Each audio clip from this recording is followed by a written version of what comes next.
Yeah, thank you very much to the Art Basel, but especially to Jonas Mekas to give me the opportunity for this talk. Thank you very much and welcome in Basel, also from my side. I would like to start our conversation with a short story Jonas is telling sometimes, and which I think is a good introduction in some of the issues we are perhaps talking about. Jonas, as you probably know, was born in Lithuania in a small village, and growing up in the village, going to school, he learned, of course, the language there. And then when he went up to the school, the formal teaching, he realized that the language he learned was not the proper Lithuanian language, but was just a dialect of it. So in school he had to learn the proper Lithuanian language. And then the Russians came to Lithuania, and the Russians said, no, Lithuanian language is a bad language, you have to learn Russian. So he learned Russian. Later on he had to leave Lithuania, and he lived for some time in a working camp in Germany, next to Hamburg, where he again learned German at that time, discovering later on that even there he learned just Plattdeutsch, a specific dialect of German. And in the working camp there were also some Italians, so he started using the opportunity to be together with Italians. He started to learn Italian in order to realize later on that all these people came from Sicily, which was also evidently a kind of special way of learning Italian language. So when he arrived with his brother in New York, he said, oh, to the hell with all these languages, let's try to do film.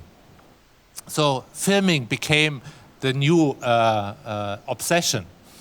And then people from Hollywood came looking at the films and saying, what are you doing? What is this? And he had to realize that he did not do the right film, that he learned the wrong language of films, at least according to Hollywood. So my first question on the basis of this short story is, do you have to do the wrong, to learn the wrong in order to do the right?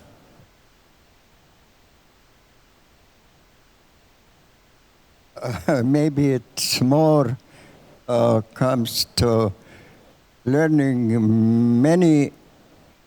Okay, if one, I will start with Pushkin, the Russian poet. We said a poet. See, you professors, you are educated and you study everything in depth. But we poets, and in Russian, I will say in my bad Russian, that мы все учились понемножку где-нибудь и что-нибудь. We all learned, we poets, we all learn a little bit of this, a little bit of that, from here and from there, and that's what makes us poets. So nothing really completed to the fully and to the end, but grasping like maybe essences of many things and parts, and it's in a sense it's hodgepodge, but that's what that's what I am. I speak many languages and I speak them all badly. But when somehow maybe, yes, I'm not sure really what I'm doing even with my movie camera. Yeah, when you arrived in New York in 1949, you directly bought a camera, the Bolex camera, very famous at that time. And evidently the Bolex camera followed you, or you followed the Bolex camera daily then on the in New York. So to some extent one could say taking the quote from Descartes, cogito ergo sum, in your case, one could say, I filmed, therefore I am. But when you talk about filming, sometimes it seems that the camera and the film is a medium for you, and sometimes it seems that you are the medium for the film. It's very difficult to separate a musician from the instrument that the musician is using. I mean, the same the way I'm using my bollocks, my camera. The instrument becomes your extension. So it is. It's mutual. It's. You work. The instrument becomes the part of you very much, and which one determines what you do. It's a combination. It's union. It's you merge together, and that's. So the medium aspect works in both ways. The camera becomes a medium for you, and you becomes a medium for the camera. Yes, I think that's part of also of the changing now technologies that, in a sense, we produce, we give birth to new technologies from our needs, what we need to express as sensibilities and thinking and styles of living change. We need like new technologies to record it. And that gives to the produces new technology. And then that new technology helps you to realize, to record what can be recorded only with the contemporary present moment, sensibilities and essences of the present moment can be recorded only with the technologies of the present moment. So you started, of course, as an analog camera, the Bolex, and in the 90s you shifted to digital cameras too. Yes, I'm now on the basis of what you said. Yes. How do I'm you see this? I'm working now only with the contemporary present technologies. What does that mean for your work? How would you I live. Okay, I'm a farmer boy. I grew up on a farm. I'm very down to earth. I'm not a thinker. I don't think. I don't invent ideas. I live in the present moment, and what I do, I react to what is around me. It's like I say that my filming is like kung fu, like immediate, reactive, like with no thinking. If you begin to think, you are done. You are finished. So that is, and the video permits me to do that because I'm interested only what's around me in this present moment. Permits me to react immediately with no thinking. When one sees images of you with the camera, one has the impression that you do a performance with the camera. That is not so much for me to I don't, you see it from the outside. The outside, yes. I don't, it's possible, I work with my instrument. Okay. And so since we are on the Art Basel, we have to speak about money. As you had this wonderful quote saying, either I make films or I make money. On the other side, you did in your life... And I don't even make films. Pardon me? I do not make films. I only film. Yeah, and then I put those pieces together and I show it. You see, to make a film, you have an idea, and you have the script maybe, and you follow, you make a film, you make something that you had in mind to make. I never have anything in my mind. I never want to make anything. Absolutely no. Okay, then to pursue this idea, you worked with a Bolex camera in the 50s, but nevertheless in the 60s, the first films came out. There were also films of yours. Because I had all that footage, I began filming like 2 or 3 months after I landed in New York, after 4 years, 5 years in displaced person camps. And I got the camera and began filming and putting that material on the shelf. And then somewhere there in much later already, that somebody said, well, maybe you should put, we would like to have something from you. We know that you are filming. Can you, put it together? So it happened in only in 61. Yeah, the first film. Yes. About 61. No, actually, that diaristic footage was put together in 67. Yeah, okay, yeah. In Walden. Yes, Walden. In the Walden film. Some of it I sort of... But before Walden came out, you did two other films. I had several... yes, I you see, I did not know, not being a thinking person, I did not know really what I was doing. So I thought, where I come from, I was almost 15 when I saw my first film. I did not grow up in cinema.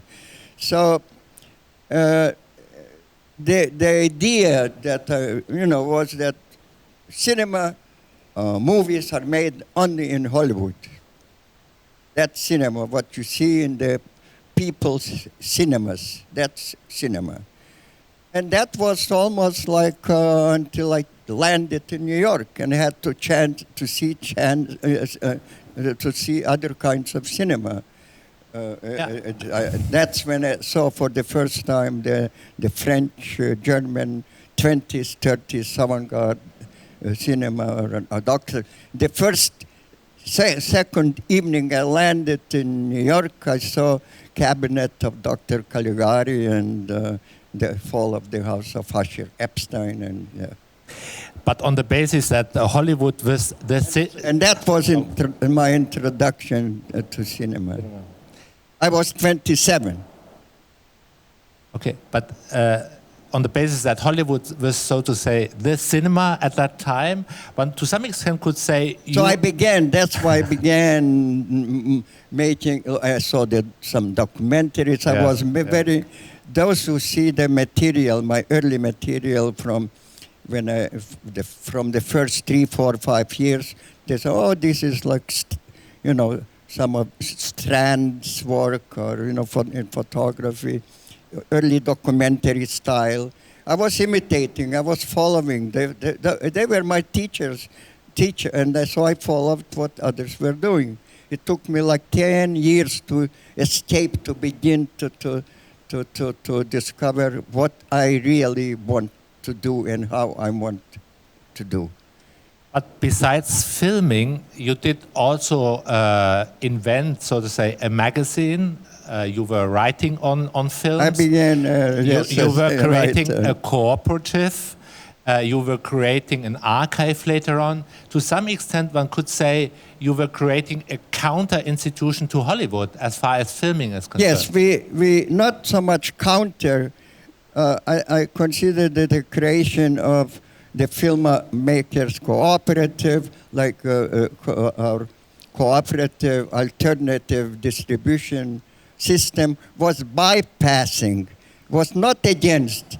We at the beginning, we thought we should try to persuade the normal film distributors to distribute our films, the new generation coming in. But they said, Well, your work is not serious. It's not even cinema. It's badly made films, shaking and out of focus. And so we said, okay, you don't want our films? Goodbye. We will create our own distribution system. And we did. And we bypassed and we did very well on our own. And we changed actually the educational systems. During one decade, from like 15 universities teaching film in 1960, by 1970 we had 1,200 colleges and universities with film classes. So that you really were able... And that was they rented our films. They showed, so we had thousands of outlets. So you even were able on an institutional level to transform what film was in the United States at that time. But I should add that then, of course, Hollywood, the devil, discovered our little paradise. And they began slowly invading and chipping away.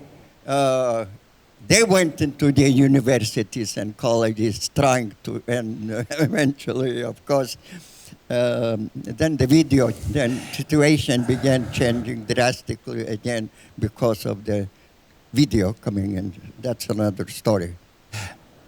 You mentioned also quite often that all that time you didn't have almost any money. So how were you able to build up these institutions? With no money. We did not need money to create institution. It was created in my loft. We put some shelves and everybody, the film was your membership card and there. All we needed that, our survival money for 2 people to survive, buy some coffee, some sandwich. And until some of the income from the rentals from colleges, universities began coming in. And that kept, and it's, even today, is keeping filmmakers cooperative running and alive. And of course, the same happened then a few years later in London.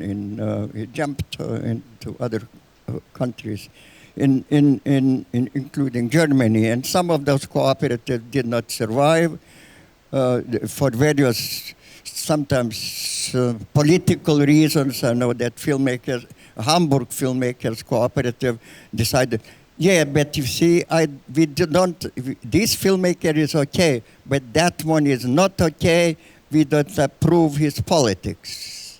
You see? And your concept was completely... New York Cooperative was completely open.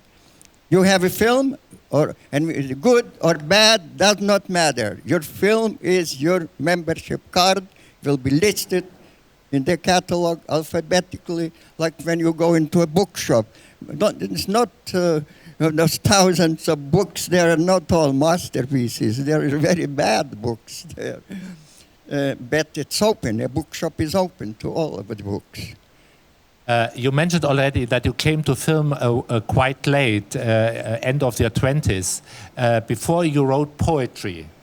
Why this shift from poetry to film, and what did poetry mean after you started filming?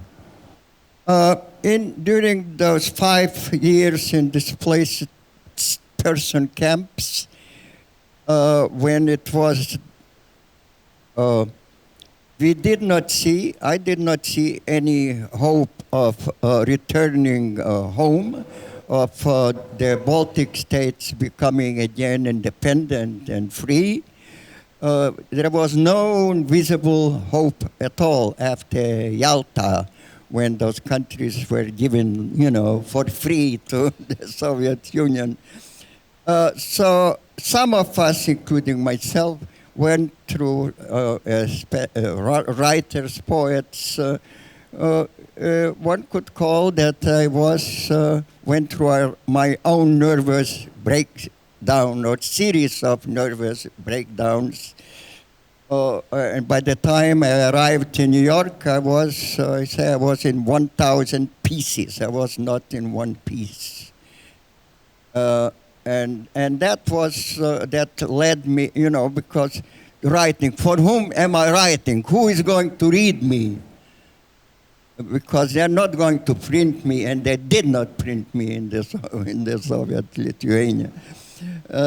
And all the combination of that. Why and who? Okay, I will be shouting now to the world what and trying to express my anger and my disappointments with the Western civilization. But who is going to hear me in Lithuanian? And I don't know any other language.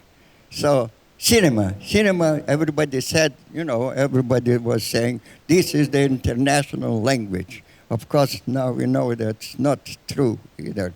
But that's what I thought. So cinema, I thought, now we go into cinema.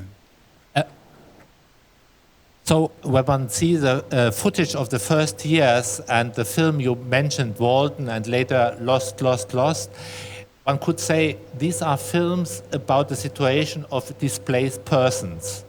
To some extent, the story of the 20th century. How do you relate that to the situation at the moment, where in Europe, of course, we discuss also about situation of displaced persons? Very, very similar. Those of you who have time, you should go to James Fuentes' room at Art Basel. James Fuentes, and there I have a series of photographs that I took when I was still in the Mattenberg, a suburb of Kassel, in a displaced person camp. Photographs that I took during that period. And when you look at those photographs, they could be taken today in Lebanon, in any other place. It's not, there were aspects that were very similar. Displacement, losing your home, you don't know where you are. The only difference was that there were not that, it was more concentrated and it was very clear the war ended, and these are all slaves brought from different countries to run the war machine. And so that United Nations created the refugee organization that was known as IRO. And they took care of us, very good care, comparatively, food, and that is not happening, cannot happen today. They are trying, but it's impossible. It's too chaotic. It's there and there and there. So that the situation is much, much worse today and more disastrous and sad and horrible, I would say. Yes. So looking back from now, on the one side there was this situation of displaced persons in the 50s, which is the theme for you in the 50s. But at the same time, you got to know, looking back now, such important people such as Andy Warhol, Yoko Ono, and this whole group of artists, and were very much engaged with. Yes, with because this. I was deprived. Because first, when I grew up, like the Soviet occupation, then the Nazi Germany occupation, then all the forced labor 1 year period, then the displaced person camps period. I lost like 10 years during that period. No culture was really accessible to me. There were prescribed doses, like what the Soviets wanted you to see or hear or read, was available to you. And of course, so when I landed in New York, after losing like 10 years of my, or 7 years of my most maybe productive life, when you really soak into things and remember, and when you grow up, I was deprived. So I submerged like a dry sponge. I landed here in New York and permitted everything to fall into me. because I did not know, what's real valuable here, what not. I permitted everything to fall into me. And for a few years, I went to every play, I saw every film, every dance, every music event. I did not miss anything. I was that huge, dry sponge trying to, fill myself. And then I started regurgitating, producing, filling out from things began coming out back. Yeah, so thank you very much, Jonas, for this journey into your life, but also your filming, your poetry, and so on. We have we would like to provide you the chance to ask questions and or make comments.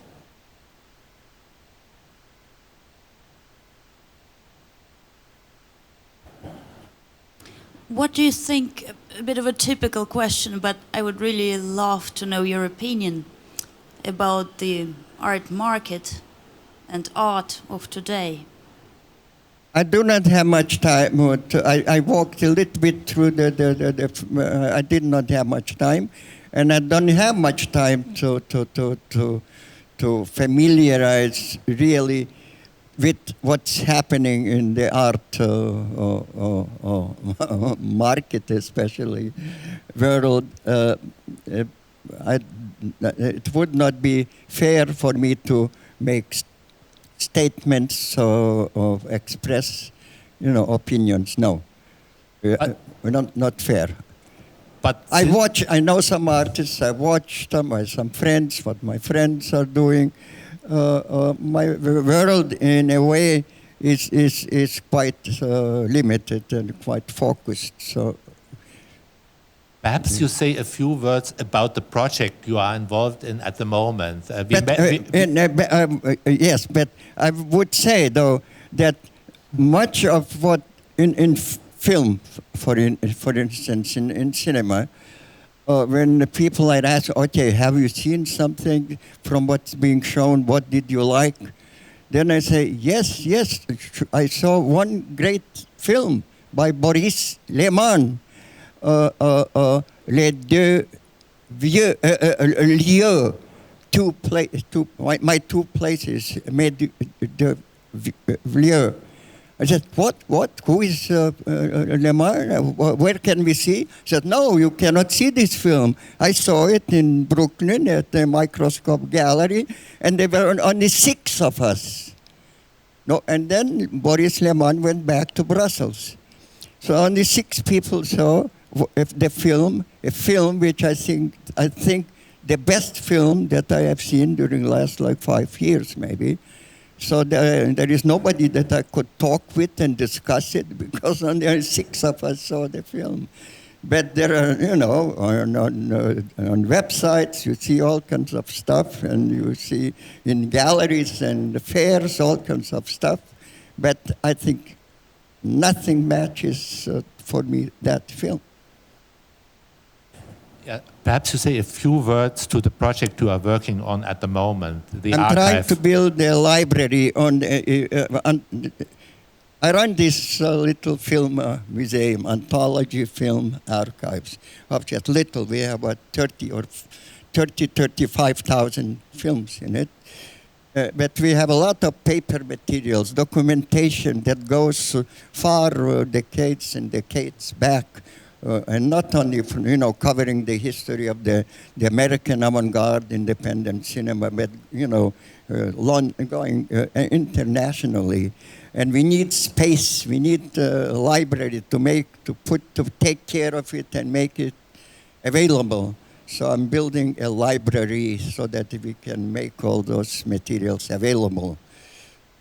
And that will take me 2 or 3 years because it's a 7 million project, and it's a hard work to get that money together. So if you know anybody who is interested in libraries and cinema,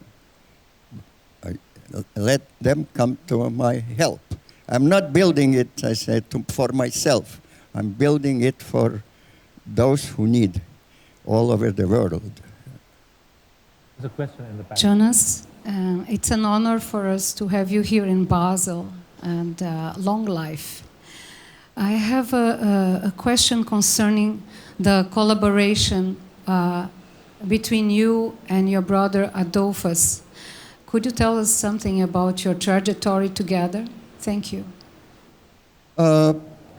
Until coming to New York, until 52, we worked very closely together on literary projects. In 52, he was taken to the army. I was too old for the army.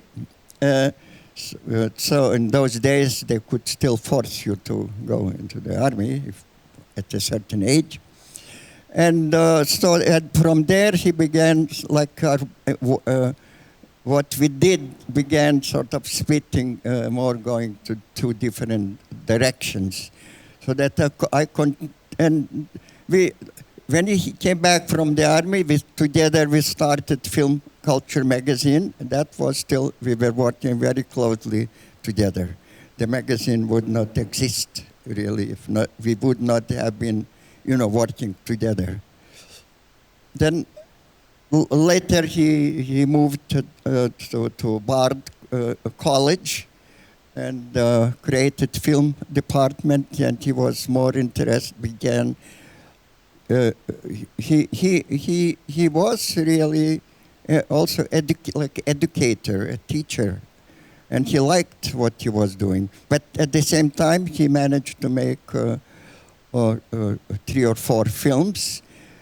Unfortunately, he belonged to a generation of the independent filmmakers in New York who were there were like two families, those who were interested in poetic forms of cinema, and there you did not need any money. You had a roll of film, and you managed to make, like Marie Mencken, little poetic lyrical film, and there it is. It's a masterpiece.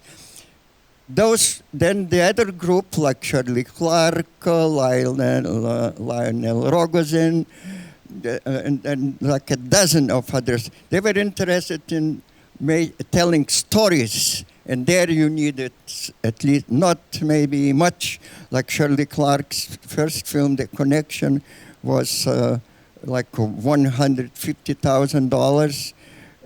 My brother's first film, Hallelujah, the Hills, was like $55,000. But still, you had to get those 55. And those who had some money to invest, they wanted to get some of it back later. And when Shirley Clark's The Connection did not make any money, nobody wanted to sponsor her next film.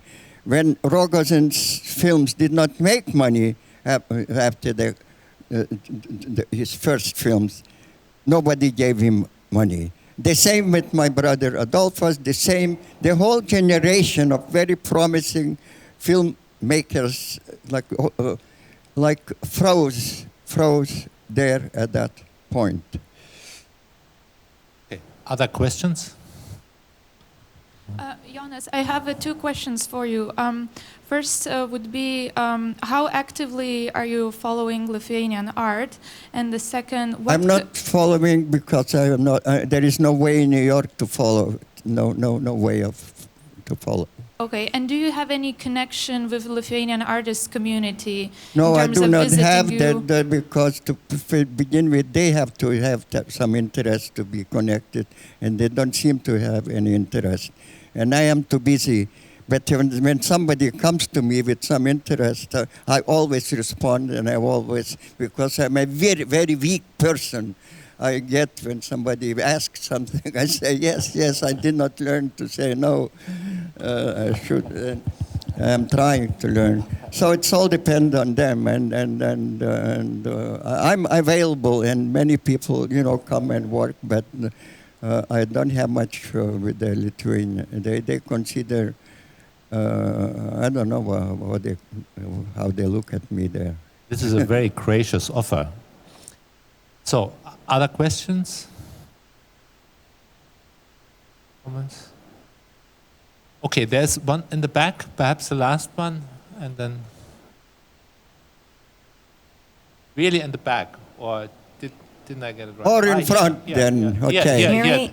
Yeah, okay. Hi. I heard you speak in Venice last year, and you were referring to a project in Burger King, and I just wondered what inspired you to work in Venice at Burger King. I think...